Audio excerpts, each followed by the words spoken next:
തദ്ദേശ തെരഞ്ഞെടുപ്പ് നാമനിർദ്ദേശ പത്രികകളുടെ സൂക്ഷ്മ പരിശോധനയിൽ മുന്നണികൾക്ക് തിരിച്ചടി. സാങ്കേതിക പിഴവുകളെ തുടർന്ന് പല ജില്ലകളിലും സ്ഥാനാർത്ഥികളുടെ പത്രികകൾ തള്ളി.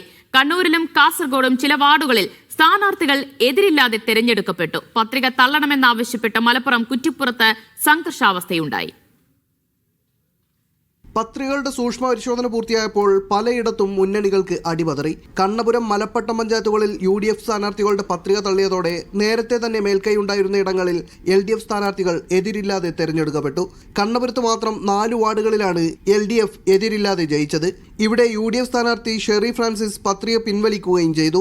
എറണാകുളം ജില്ലാ പഞ്ചായത്ത് കടമക്കുടി ഡിവിഷനിലെ UDF സ്ഥാനാർത്ഥി LC ജോർജിന്റെ പത്രികയും തള്ളി. മലപ്പുറത്ത് LDFനാണ് സൂക്ഷ്മ പരിശോധനയിൽ അടിതെറ്റിയത്. തൊഴിലുറപ്പ് പദ്ധതിയിൽ ഓണറേറിയം കൈപ്പറ്റുന്നതിനാലാണ് വഴിക്കടവിലെ LDF സ്ഥാനാർത്ഥി ഷിഫ്ന ഷിഹാബിന്റെ പത്രിക തള്ളിയത്. വളാഞ്ചേരിയിൽ താൽക്കാലിക ജോലി രാജിവെക്കാത്തതിനാൽ LDF സ്ഥാനാർത്ഥി ധന്യ ബാബുരാജിന്റെ പത്രികയും വരണാധികാരി തള്ളി. ഡമ്മി സ്ഥാനാർത്ഥിയില്ലാത്തതിനാൽ ഇവിടെ മത്സരം UDFും BJPയും തമ്മിലായി. അതേസമയം മലപ്പുറം കുറ്റിപ്പുറം പഞ്ചായത്തിൽ UDF സ്ഥാനാർത്ഥി അബ്ദുള്ളക്കുട്ടിക്ക് ക്രിമിനൽ കേസുണ്ടെന്നാരോപിച്ച് LDF നടത്തിയ പ്രതിഷേധം സംഘർഷത്തിൽ കലാശിച്ചു. തിരുവനന്തപുരം കോർപ്പറേഷനിൽ ക്രിമിനൽ കേസ് മറച്ചുവെച്ചു എന്നാരോപിച്ച് BJP സ്ഥാനാർത്ഥി ബീന RCക്കെതിരെയും പരാതി ഉയർന്നിട്ടുണ്ട്. കോഴിക്കോട് മുക്കം നഗരസഭയിൽ മത്സരരംഗത്തില്ലാത്ത സാറ കൂടാരത്തിന്റെ പേരിൽ വർഗീയ പരാമർശമുള്ള വ്യാജ പോസ്റ്റർ പ്രചരിച്ചതായും പരാതിയുണ്ട്.